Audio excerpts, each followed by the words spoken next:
Hey everyone, thank you for tuning in to another episode of the Ambition Podcast.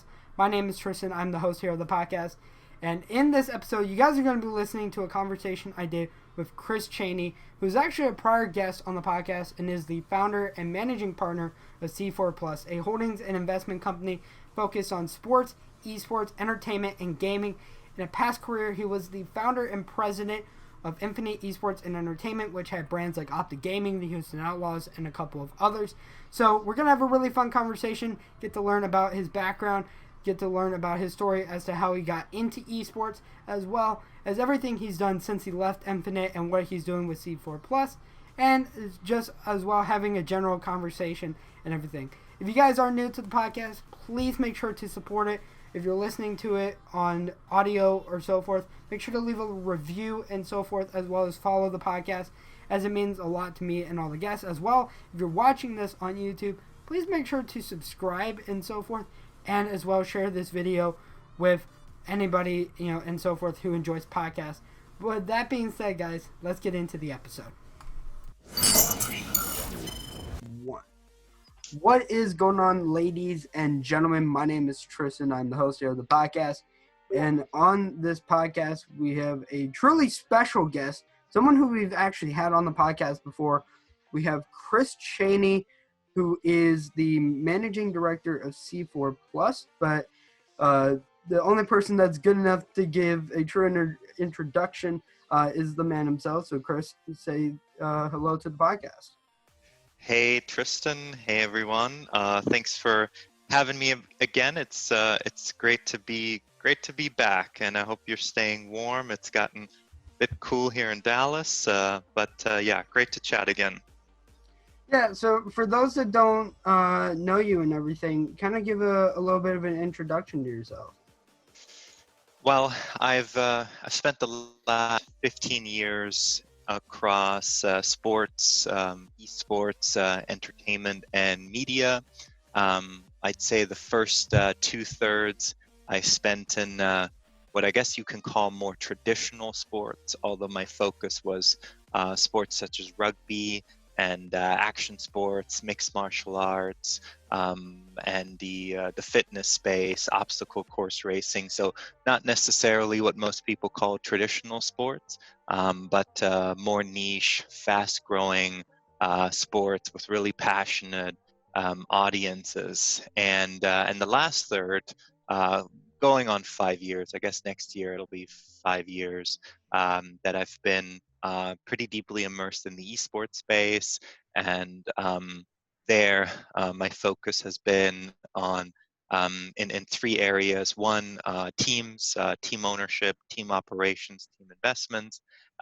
Two, working with early stage startups, esports and gaming startups generally, as an advisor. And then three, also investing into startups. So those are the three hats that I've worn on the esports side, and yeah, that's basically been the last 15 years across traditional sports and esports. Yeah, definitely. Now, one of the things that I didn't know until very recently, because I listened to a lot of podcasts, and I came across one that you had done with, I think it's a group called the Ultimate Gamers Podcast or something, was that That's you're right. you're actually from Germany, I understand. That is correct. Yes, Germany is home. I came to the U.S. to study for university, and I've been more or less with a 3-year stint, about 3 years back in Germany. I've been more or less here since college. But yes, Germany is home. That's gotta be awesome. I mean, even though I'm originally from the States, I spent roughly 3.5 years living overseas in Japan. So the experiences are quite similar, but also at the same time a little bit different. I will say I love traveling to different places. One of the places I'm very happy I got to travel to before COVID has hit us the last couple years was France, and more specifically Paris. So that was quite fun. I Now, just just spoke with someone yesterday in esports, actually, who is from Paris and was in Paris when we caught up, and we were talking about a bunch of different things. But I love France. I really enjoy French. I studied it in high school, and had a lot of friends actually in and around Paris growing up, particularly in the basketball scene. I was uh, fairly deeply immersed in the basketball scene, both in Germany and in France, of all places. And so spent some time in Paris, and that is a great city. Yeah, absolutely. Now, one thing you touch on, and I think this is quite relevant. You mentioned that you have a love for basketball. Is that how you found your way to the NBA? Yeah, I think you could say so. Meaning, my love for basketball ultimately led me to the NBA. I grew up playing not playing sports competitively, just for fun, just recreationally. I had a basketball hoop in my backyard, and so naturally, I'd go out and start, shooting around a bit, and then I took it more seriously and played with friends, and just became immersed, you could call it, playing and even running actually tournaments. So I used to run 3-on-3 basketball tournaments as a student back home, and had a lot of teams and different sponsors, and that was my really my first experience being more on the business side, if you want to call it that, running my own basketball tournaments as a high school kid. And then when I went to college, I got involved in the men's basketball team, D1 team, not super competitive, but it was good. Still, D1 basketball, Yeah, and so I was student manager there. I continued to run basketball tournaments on campus since I'd done them in high school. I kept doing them, and I just was more. I increasingly became interested in the business behind sports, particularly basketball. I ended up with some internships, and some really great experiences. And yes, ultimately, I landed a job with the NBA after graduating college and worked in New York. And I was very fortunate to have an opportunity to work at the NBA, which in a way started with me writing a letter to David Stern, and that yeah. set off a bit of a chain reaction, which was fun. Oh yeah, definitely. I mean, it's one of those like, hey, this is life changing if it happens, and I think that's one thing that a lot of people are scared to do these days. It's like there's no way that this is gonna, sending a letter or sending an email or even a social media post these days will, get me a job or something. And it's like, yes, it can. So that's kind of awesome to see. Um, now, You still have to put in the work, of course, right? yeah, yeah, There's no way around that. But sometimes you get a little bit lucky, and when it comes to opportunities, there's a lot of this right place, right time, right person, and that's just something you can't necessarily predict. But what yeah, you need to do is you need to put yourself in the best position possible to then take advantage of opportunities when they come, even if they come in a bit of a lucky circumstance. You were there in that position to take advantage of that quote unquote luck, yeah, because you put in the time and effort to even be there. yeah. So I know obviously you left the NBA. What led you to lead the NBA and then create your own sports company? Well, for me, as I mentioned, I was already entrepreneurial in high school. So when and then and continued that in college. My my first company that I started was an apparel company, a basketball lifestyle brand, which didn't go anywhere. But I placed second or third in this business plan competition, startup pitch competition at my university.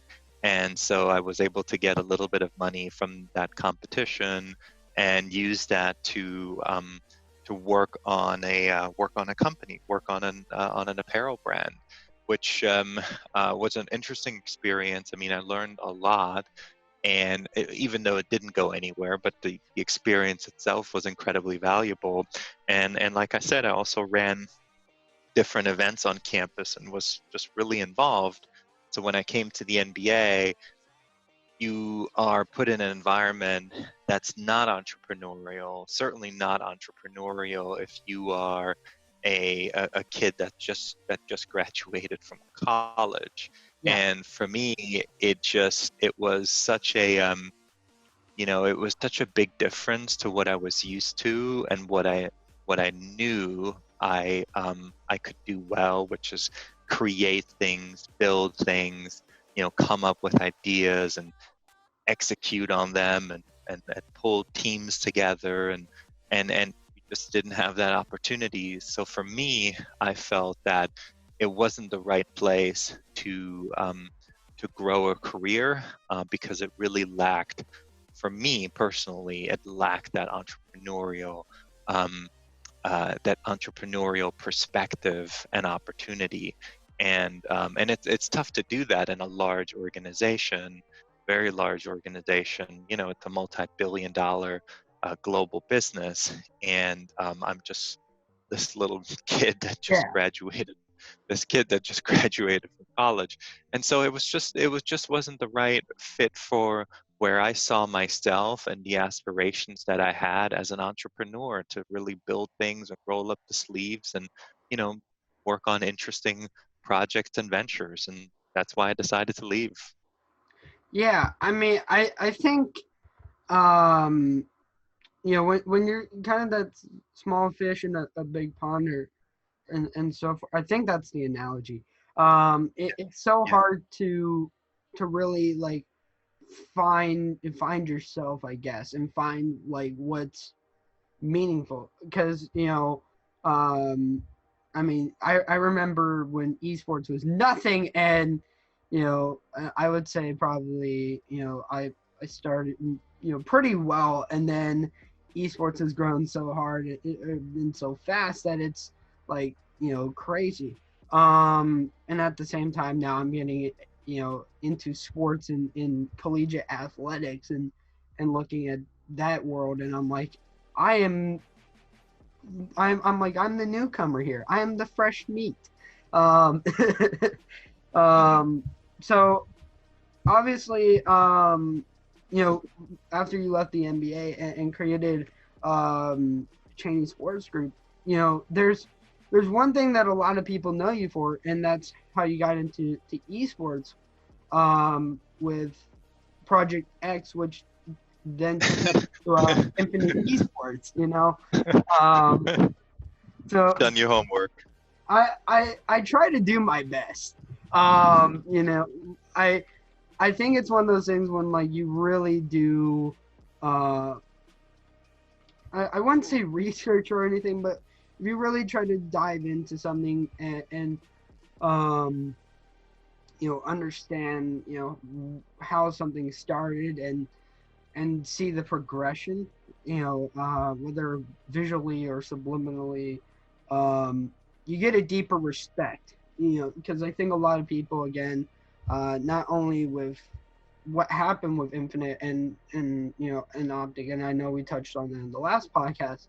I think when people hear the true story of Project X turning into Infinite and the growth you guys had, um, it paints a more um, admirable story. Well, you know, I got into the space because I discovered it and really discovered it.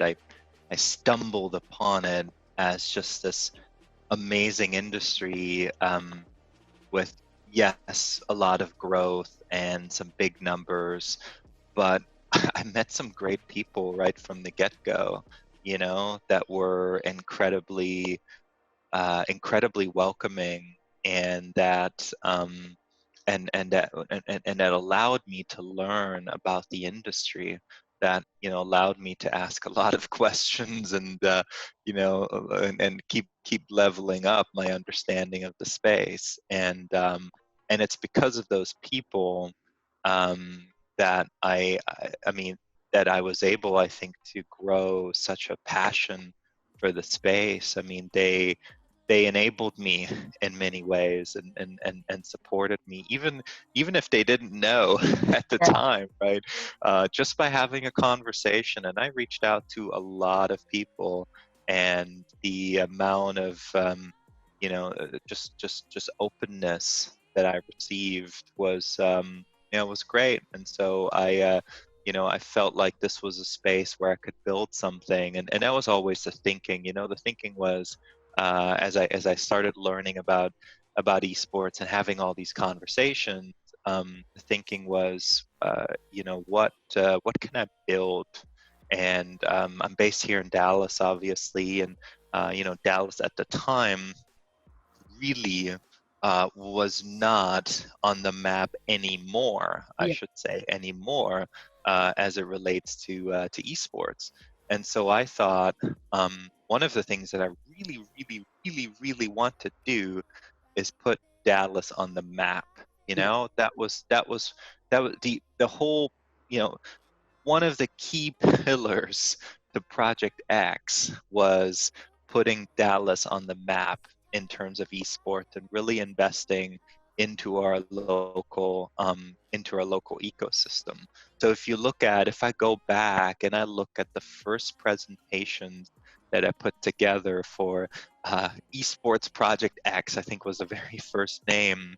I wanted to have gamer cafes. I wanted to, have an esports specific arena, which we did, and be on the team side, but not just any team, but bring a team here. Have a team set up here. I wanted to create what I called at the time House of Esports. And basically have this, build, first location here, where in the first floor you have a gamer cafe and then maybe some kind of venue space. On the second floor, we'd have an incubator where we have local entrepreneurs, that would build startups. We'd give them space, and we support them through different programming. Then on the third floor, we would have our teams, practicing doing review sessions, and have our team related staff. And on the fourth floor, and this was optional, but Yeah. potentially put like products and merchandising and maybe a talent agency that we would own, do something on the collegiate front. But I had this vision of a house of esports that would be right here in Dallas, with an amazing team as an anchor, with an incubator for startups, with physical spaces where people could hang out and share their passion for the space. So this was July 2016. This was Oh, you know wow. yeah, 4.5 years ago that I'm pulling it up while we're on the Yeah. phone, on this podcast, and I'm looking at it, and I kind of chuckle when I look at some of these initial thoughts. Yeah. Project X. Yeah. I mean, I look back because, it's been roughly 4 years and some months since I created Spark, and I have to go, geez, I was a sophomore in high school when I did that. And I'm 2 years from, I'm 2 years out of graduation. So, that, I mean, it's always kind of crazy looking back on the journey that I think a lot of people take. And honestly, I mean, the whole time presenting this, House of Esports, I've been visualizing it in my head, and I'm like, I love this. This is like, it, this is like a kid walking into a candy store and being like, this. You know, I truly, I mean, I know it's been years, but I truly think that could still happen. It probably could happen somewhere, but if it could happen anywhere, or at least be visualized or conceptualized, it'd have to be Dallas. Um, that I mean, Well, Dallas, I'm biased. Dallas or Los Angeles, because I'm, as someone who's from California, we're too crazy to try anything, um, unfortunately. Um, but going from there, obviously, with when you guys started Infinite and everything, I mean, you immediately got Texas Rangers on board. There was obviously the deal with the city of Arlington to build the esports stadium, which um, I've still been trying to go out and see. I went to Houston like I think like a year or two ago, and I literally was trying to convince my parents to make the like couple-hour drive. Like, guys, come on, like, we can go to the Star, we can go to the Esports Stadium, like, you know, Exactly. they were like, no, we're not driving 3 hours to do this. I'm like, I'm disappointed. Um, I think one day, when COVID is done though, that's probably what I'm going to do, is just head down to Dallas and enjoy that part of the world. Um, I mean, Absolutely. after Infinite, got sold to Immortals, which, obviously, was at first, it wasn't a surprise to a lot of people, and then two, I think the amount of uh, speculation, headlines, everything, that it was the first $100 million deal in esports, which even floored me, because I was like, okay, I'm like, this is gonna be big. I grew up being an Optic fan. Let's see how this goes. And then, hearing $100 million. First, what was, your take on having to leave Infinite, and watching, what happened and so forth, and I guess your take on where Immortals has taken the Optic gaming brand over the last calendar year. Hmm. Yeah, maybe I'll start at the end and with the Yeah, last, and I'll work my way back up. So, I think when Immortals bought Infinite, and as part of Infinite, obviously a controlling interest in Optic, I, I think some people felt like Immortals was saving the Optic brand, perhaps from Infinite, which was just I think a false narrative in many ways, and maybe just a misperception, but which is fine. Sometimes in the public eye, it's just, it's very difficult to see what's actually happening, versus what you think might happen, unless you're really there and close to it. But I think they've had a really challenging time. They've had a really challenging time. I um, I think without Hector and the boys, yeah, it it's it the Optic brand is not the same. And with everything that had already happened, I think there was this heightened sense of awareness, if you will, among the community, so that when Hector did the Huntsman and created that brand, which is amazing and yeah, phenomenally successful.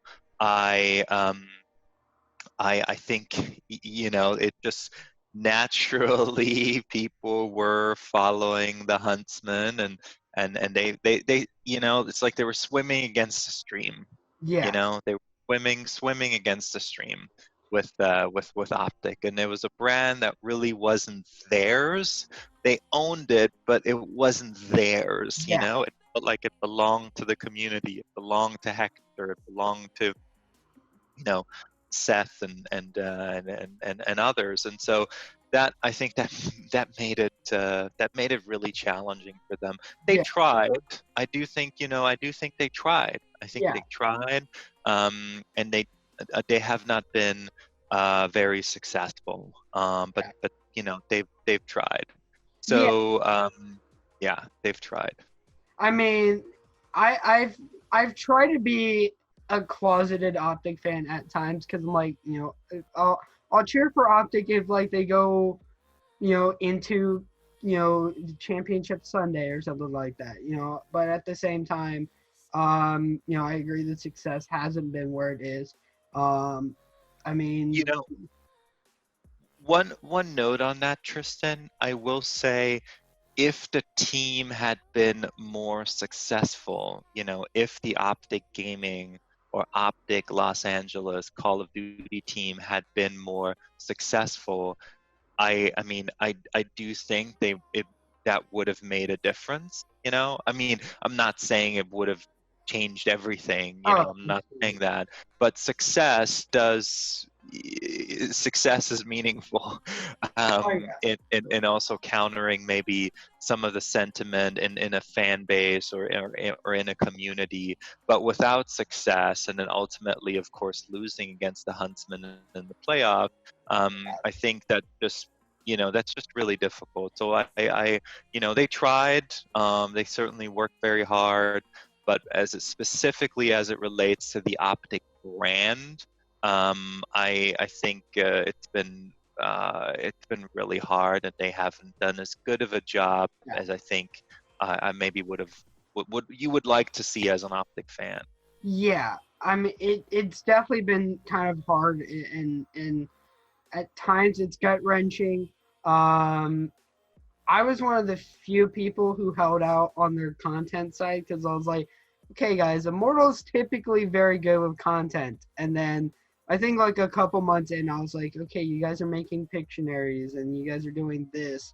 I'm like, this is all stuff that I see from traditional like TV and stuff that I tend to turn off.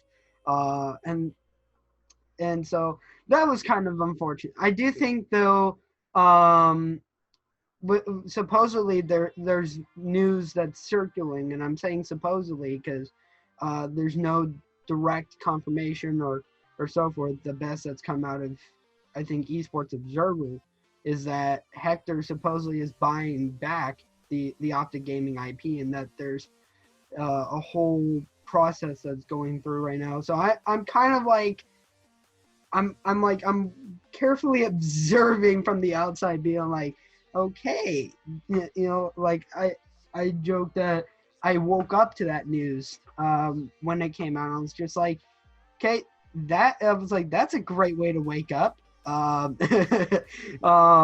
But it's it'll be interesting because obviously you can't have two two teams within the CDL for obvious reasons. Um, but it'll be kind of nice to see what happens. Um, at the same time, it's just fun seeing people put on tinfoil hats and be like, "This is what's going to happen," or "This is what I'm hearing," and I'm like, that doesn't make sense, but okay. Um, so Yeah, well, and then I guess to I don't want to skip over your initial question.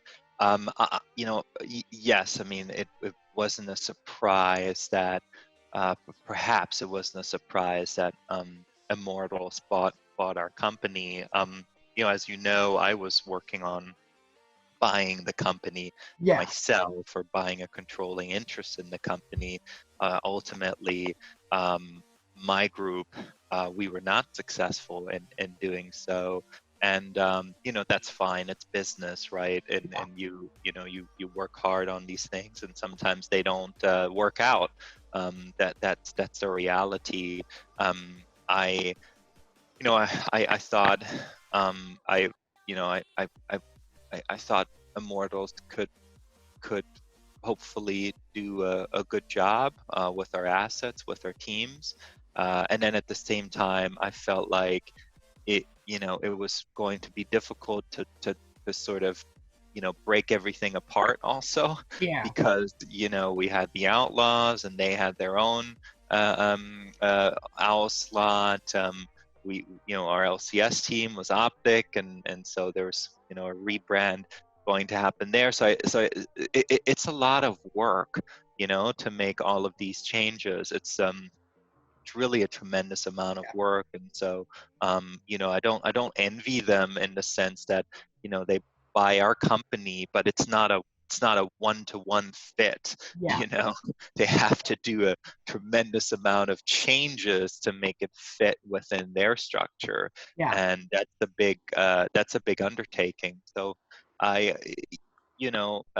I was of course disappointed that my group didn't get the nod, that we weren't able to buy the company. But at the same time, it's business too, right? So Yeah. so you just you accept that, and you keep moving. Yeah, I think that the second hardest thing that came out of the Immortals buying from me was obviously the admission that Obey Alliance wasn't being brought in with Immortals, and I'm just like I'm like I started out as a content creator. Obey was one of the dream teams for content creators in at least the Call of Duty space, and now I'm like, what's going to happen? And then like I think a couple days later, Julian or most people know him as Aeolus ended up resigning, and then like there was this period where like Obey seemed to be dead, and I'm like, I mean, I know that the original creators, Kieran and Devin, who are in Phase Clan right now, I was like, I can't imagine how they feel because I'm like, this was their baby, and they ran it for so long, and I'm like, now it's gone, and um, I knew. I know a couple people who are currently part of their management team, both that I've happened to watch over the last couple years. But I knew even their former CEO, and that was kind of awesome.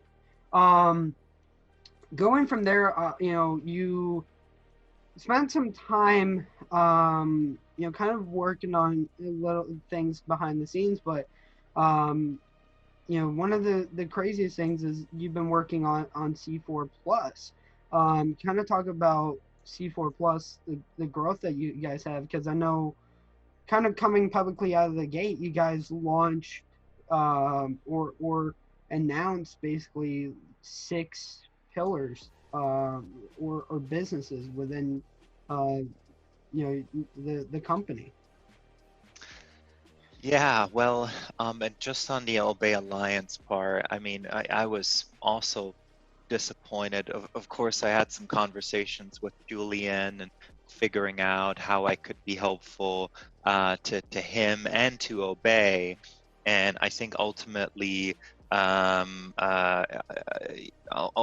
he had a great opportunity, and is doing really well and building great things now with 1%, and previously with LG. So I was really I was really happy for Yeah, him, that he had the opportunities that he did, and so I am, yeah, I'm really happy for him in that regard, and yes, is it maybe unfortunate with regards to Obey, but individuals, they have their own careers and aspirations, and also sometimes sometimes brands, they have a life, like they have 5 7 years, maybe they have 10, maybe they have 24 months. yeah, And it felt like Obey did have a really good run, Yeah. And during that really good run, I was happy to at least be close to the brand for a period of time. So that's that. But yeah, I mean, C4 Plus is really the culmination of it's a continuation rather Yeah. of the work that I've been doing. C4 Plus, simply put, is an investment and holdings company. Uh, I'm currently working with a team of 5. We work across primarily sports, esports, and gaming. And I am putting gaming a little bit separately here because it is obviously a wider playing field, if you will, than just esports specifically. But yeah, working with a great team. We are we've invested in a lot of companies this year. Uh, we've made a lot of early stage investment. Yeah. We are in the process of launching a few different companies. For example, we're launching an education technology startup within the gaming space. We are we're also launching an animation studio um, with a great business partner. We're advising companies across esports and gaming, whether it's consumer products, technology, data, um, and then we're also very active on the traditional sports side again. But as I mentioned before, when most people are traditional, well, they think I don't know, American football or baseball, but that's actually not my view. My view is rugby, cricket. A little bit what I call non-traditional Yeah. sports. That has been my world and continues to be my world right now. Spending a lot of time looking at opportunities in specifically in cricket and rugby. Yeah, very, very acquiring the taste sports. Um, you know, which, I mean, I know a couple people here in the States and in Europe that, I mean, where it's predominant that do play cricket and rugby. Um, I had a friend of mine who actually did it so well recreationally that he happened to get a scholarship internationally for it. And I was just like, that's great. Have fun in Europe. And his little reminder to me is every like month or so he'll send me a photo of him like relaxing in Europe, and I'm like, thank you for ruining my life. Um, um, but I mean, Did he played rugby? he plays it as a universe. He played it here in the States for fun and recreationally, and then he got a scholarship to do it international. Wow, that's amazing. Yeah. Cool. Yeah.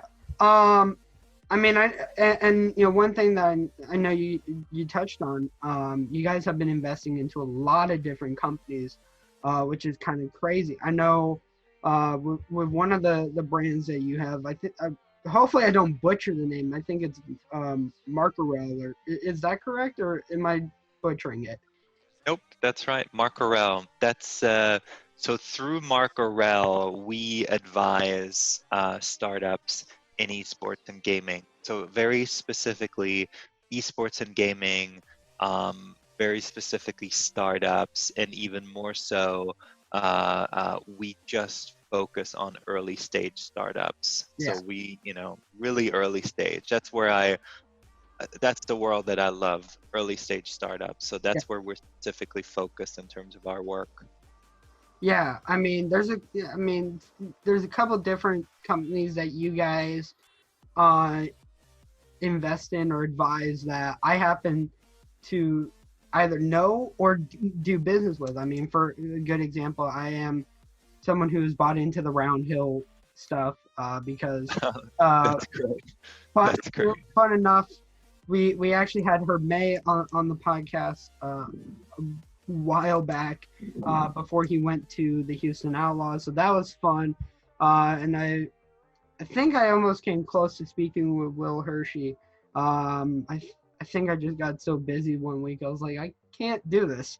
And then, I ran into Mario, who runs Eastbat and everything, which was really awesome. I think I met him through one of the Esports Insider networking things because I was testing those out. But it's kind of crazy to see how diverse you guys have kind of grown with that. And one thing that I kind of have caught notice of um, is one of the brands that you guys have, which is Studio 54. I feel like it's kind of a reincarnation of Infinite's venture side a little bit, because you guys are treating that brand like a startup studio. Um, if you want to kind of touch a little bit on that, that'd be awesome. Yeah, yeah. Wow, you really have done your research and are picking up on the nuances. That's right. What we did at Infinite is we created companies, whether it was No Scope Media, GGEA, our academy vertical, our Performance Institute, and others, and and that was basically a venture studio approach. I mean, that's what you call it. It's a venture studio. I mean, at the time, I didn't know what a venture studio actually was. We were just doing it. We Yeah, didn't give it a name. We were just doing it.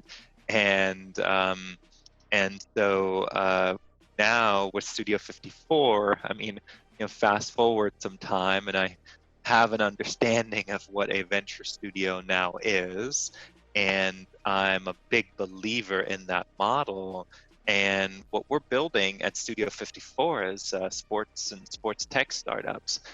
It'll probably bleed a bit into esports and gaming, but primarily we're focused on sports and sports technology companies, and we are going to create them in-house, just like what we did with Infinite, where we were building, a handful of different companies. So we're taking that same approach for Studio 54, and our focus is on North America and Europe. So we're looking to build companies in those two parts of the world, and yeah, we're pretty excited. Yeah, we're pretty excited. And I'm a huge believer in specifically in that model of having essentially a group, an arm that just creates new companies.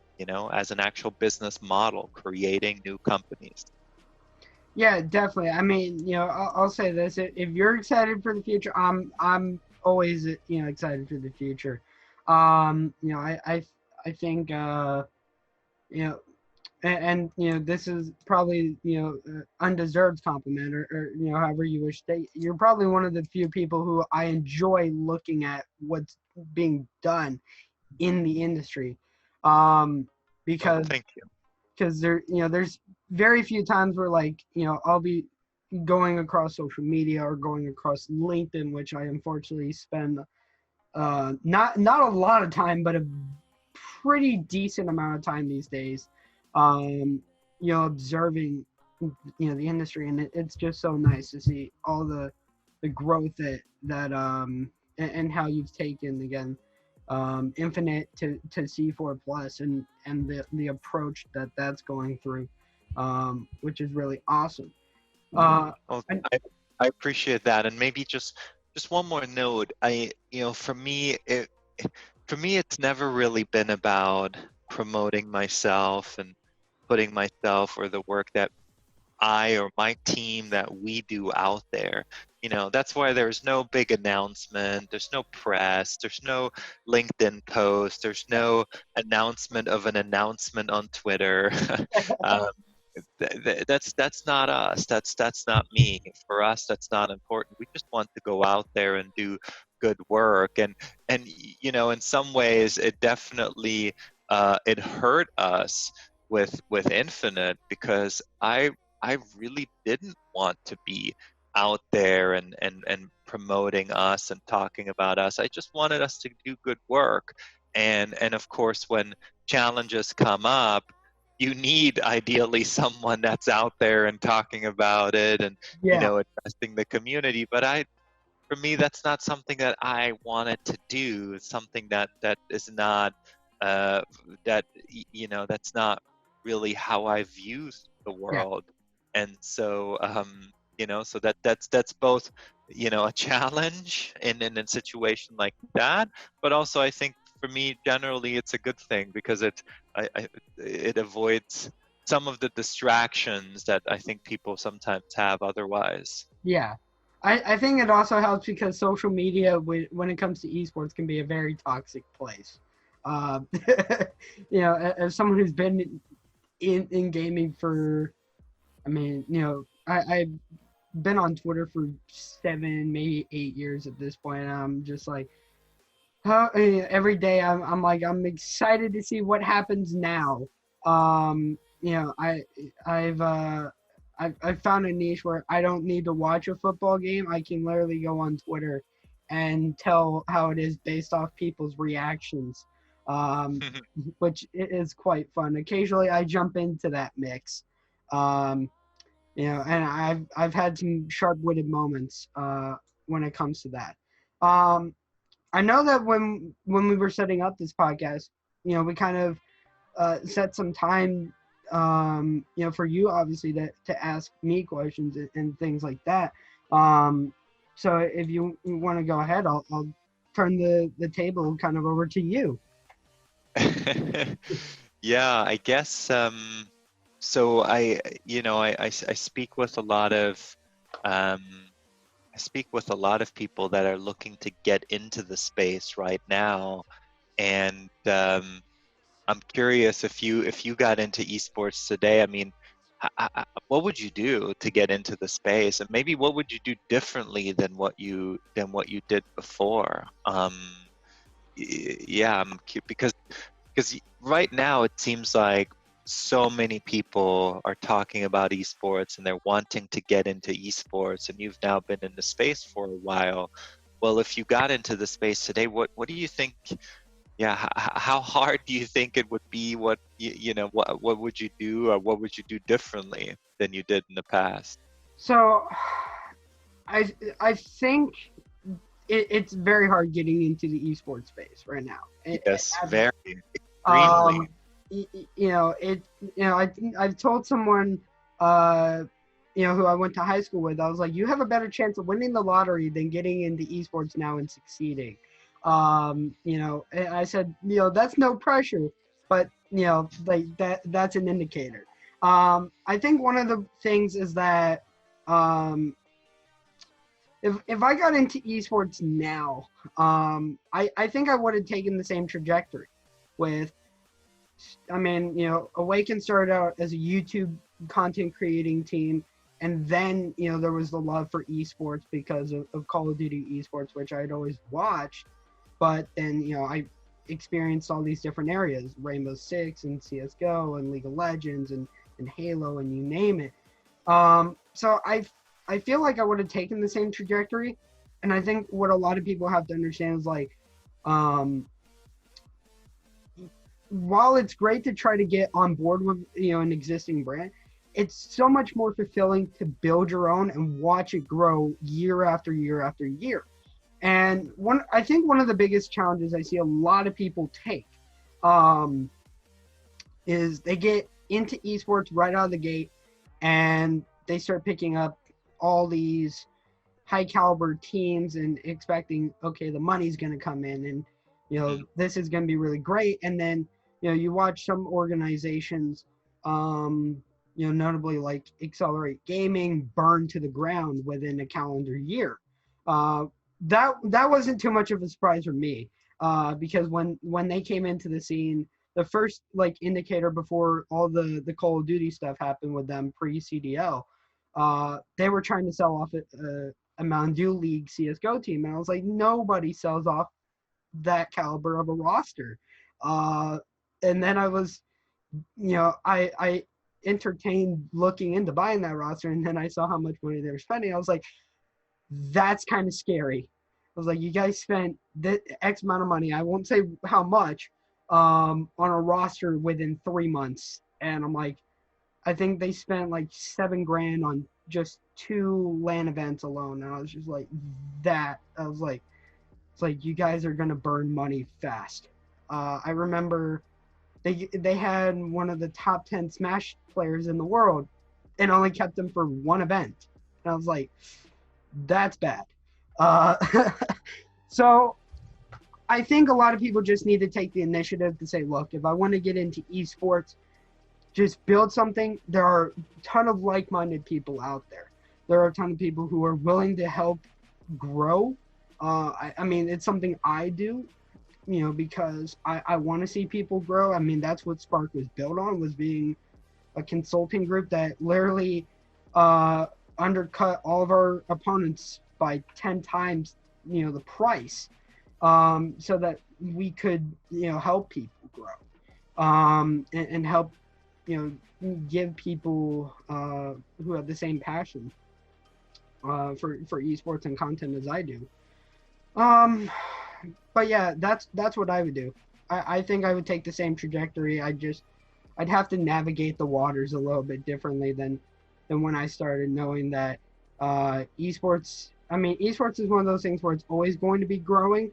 But back in 2013, when I really started this journey, there wasn't the esports bubble that there is now. So.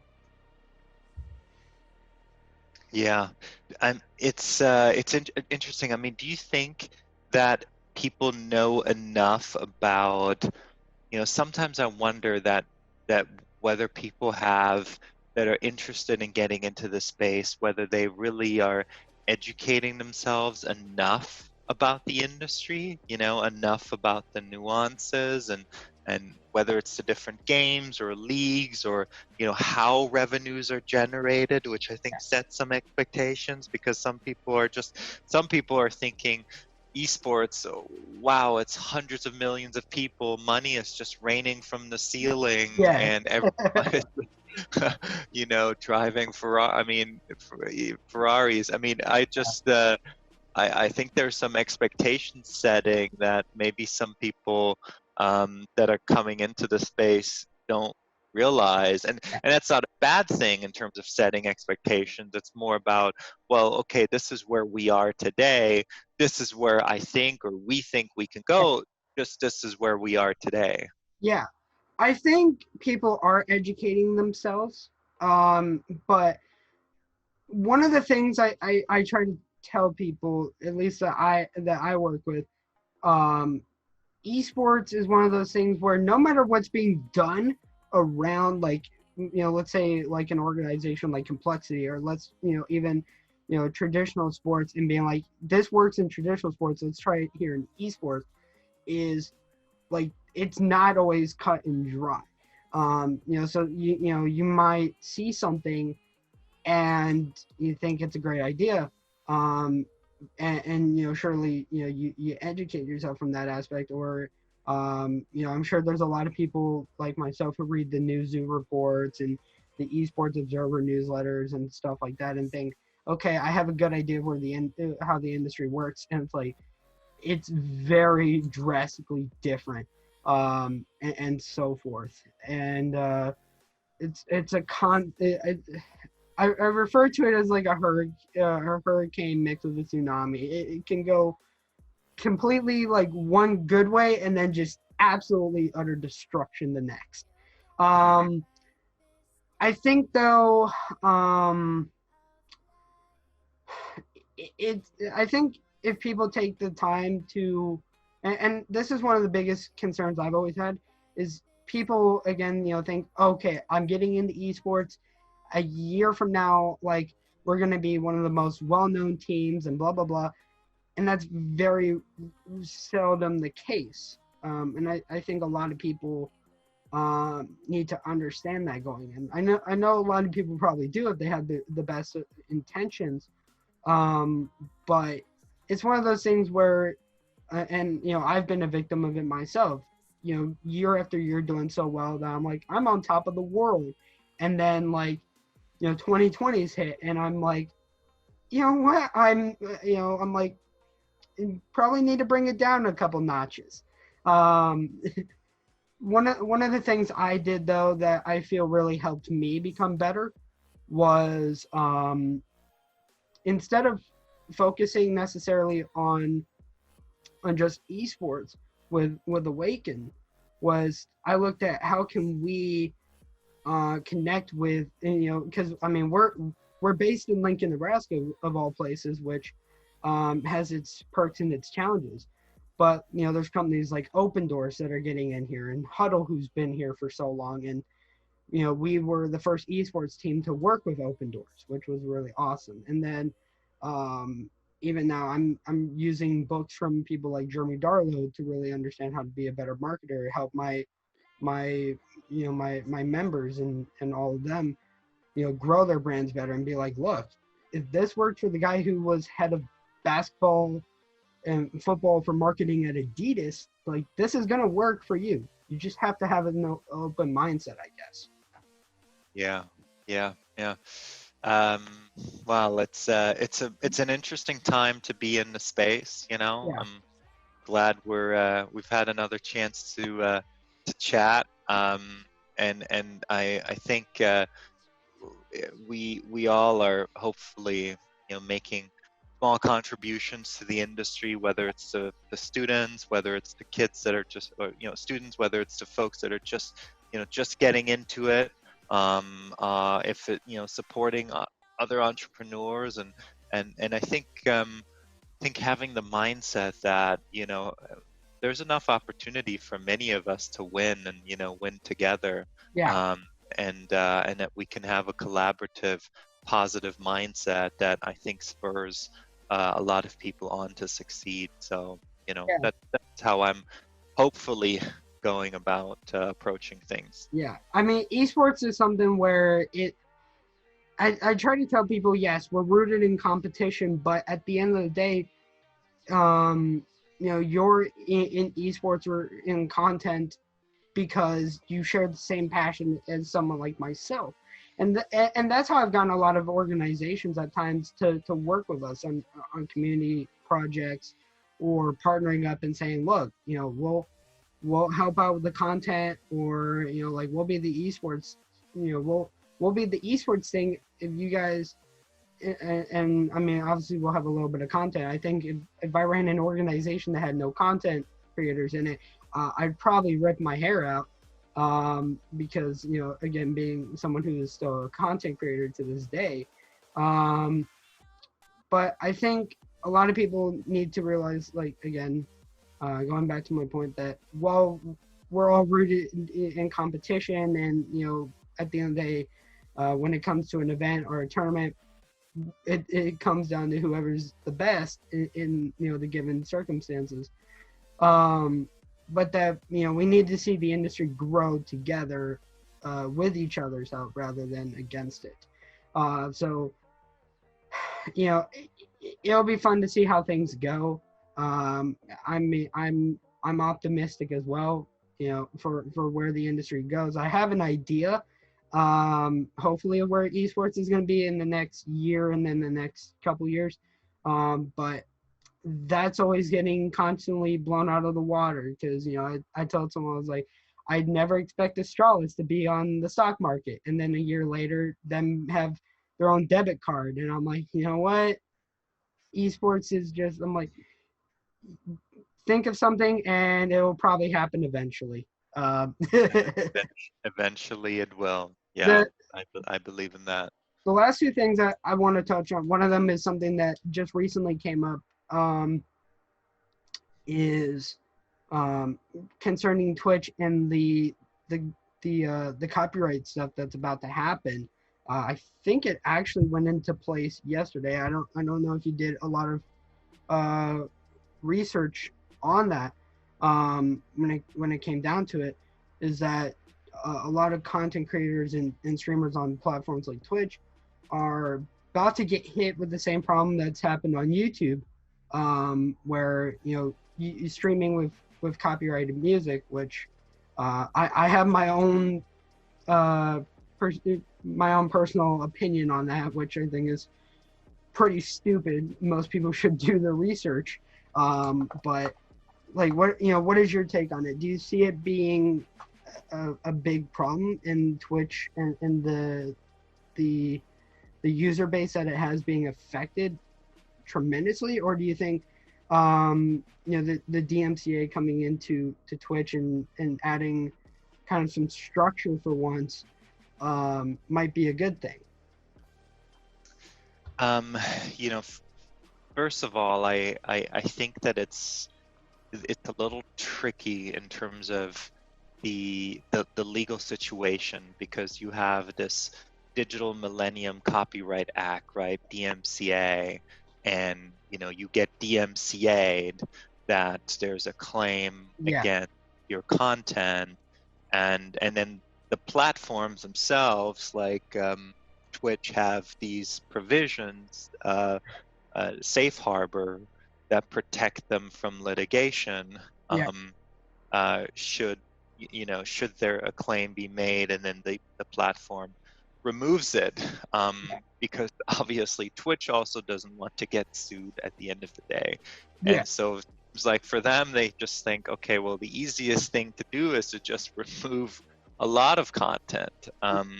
And obviously the challenge is that the challenge, because some of these DMCA claims, they can be false, right? And then all of a sudden you're which has also happened and been happening, and then your content gets removed and your entire account gets removed by Twitch.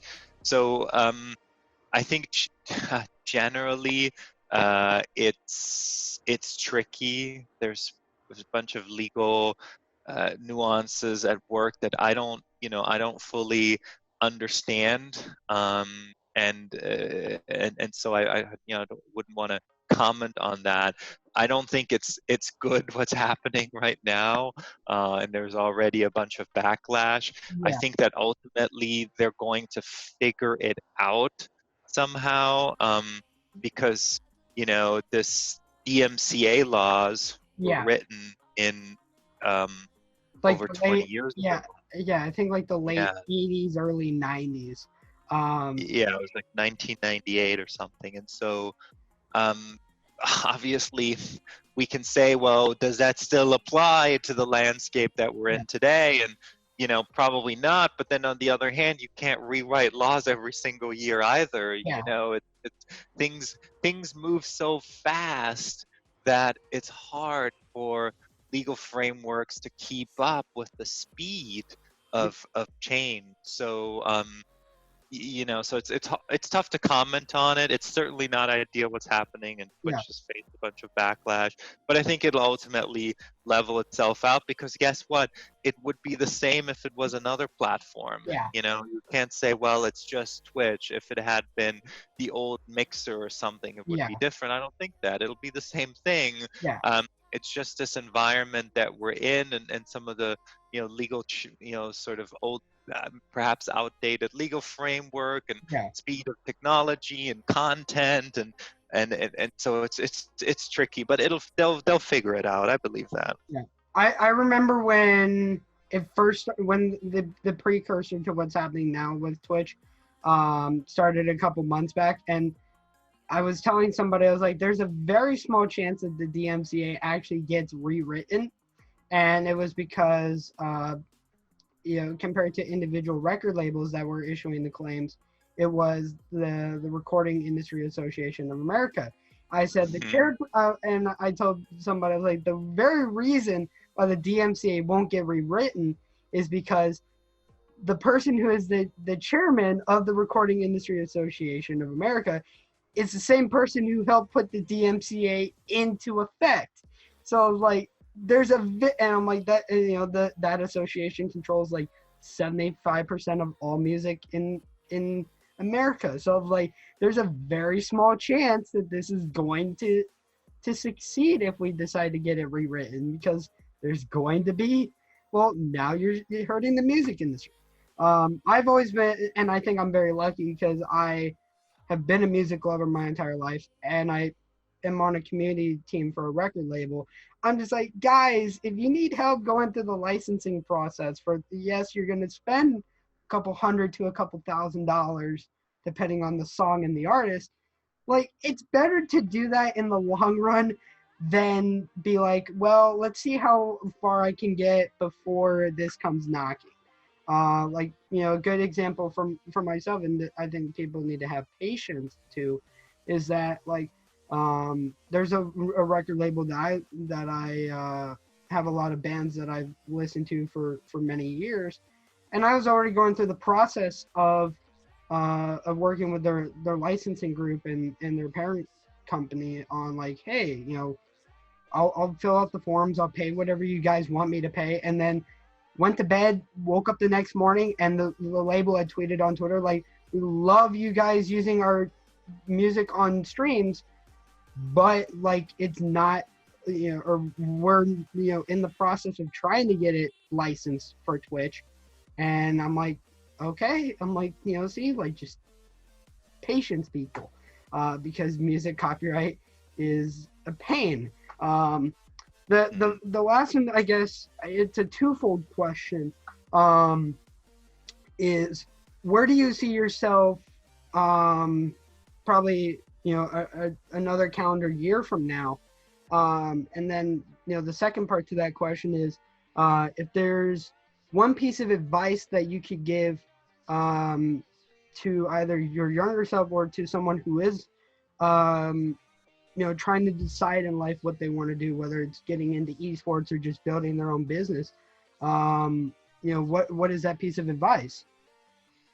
A year from now, hopefully continuing to work with great people and working with great people and continuing to be in esports and sports and gaming and working on good projects. I think that's it. I'd love to. I mean, a year is not that long if you think about it. I'd love to just be doing the same things that I'm doing now with a little more success, of course, and maybe a bigger team, of course. But other than that, keep trucking as we have. So that would be my goal, my hope.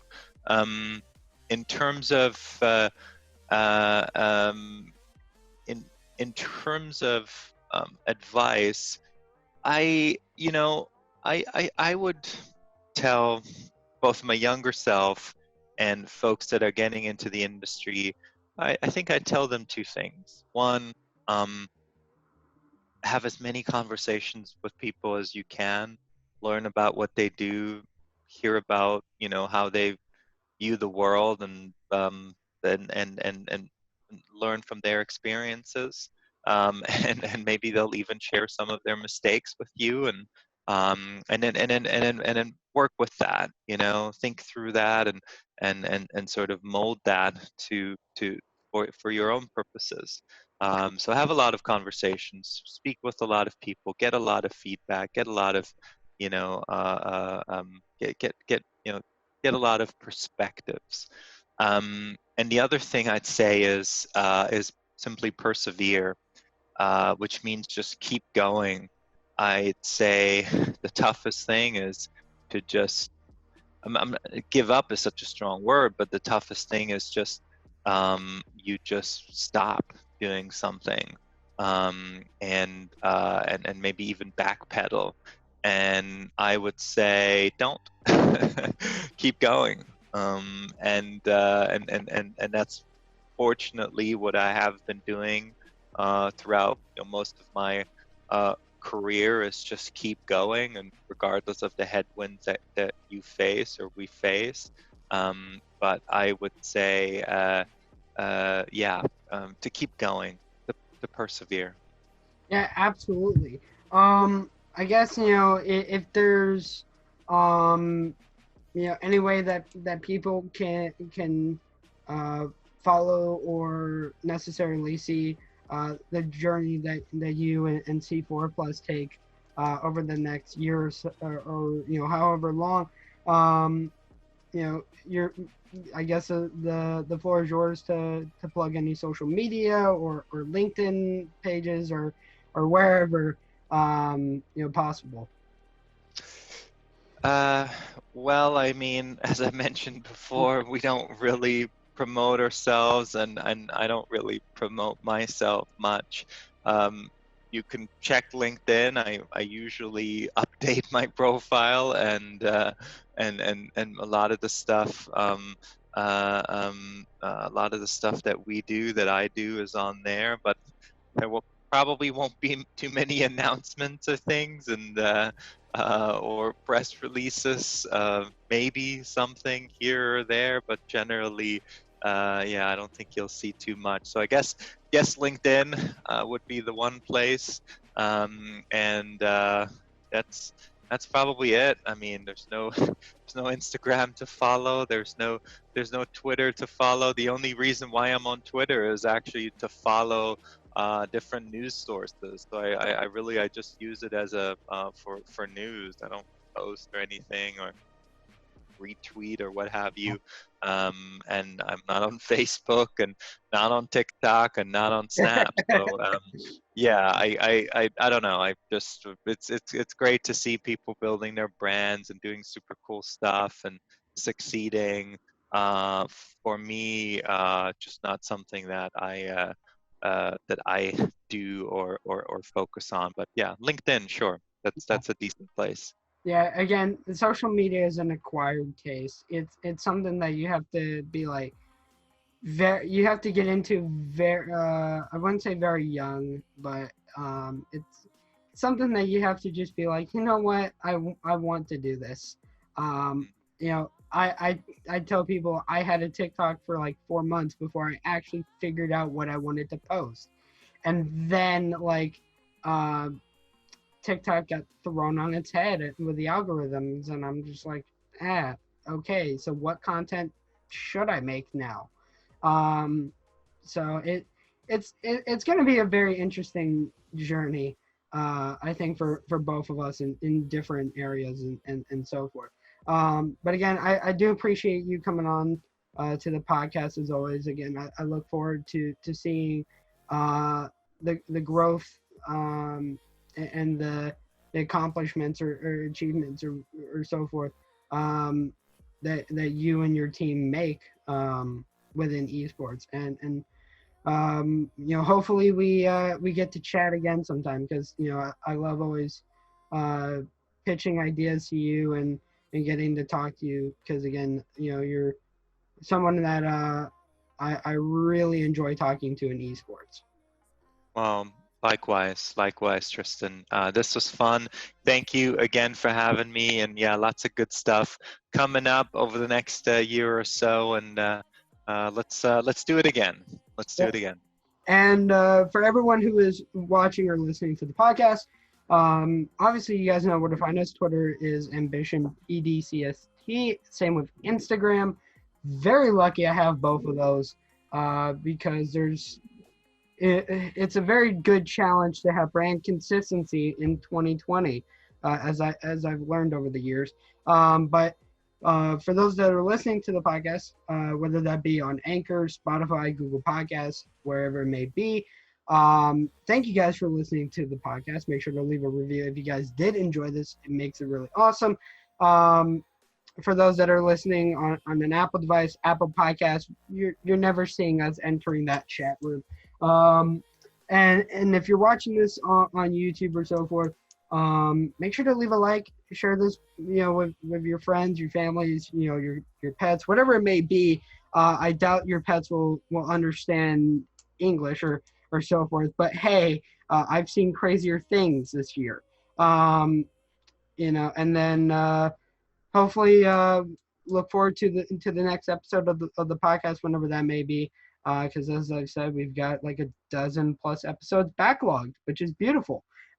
But with that being said, guys, my name is Tristan, and I'll see all of you guys in the next episode.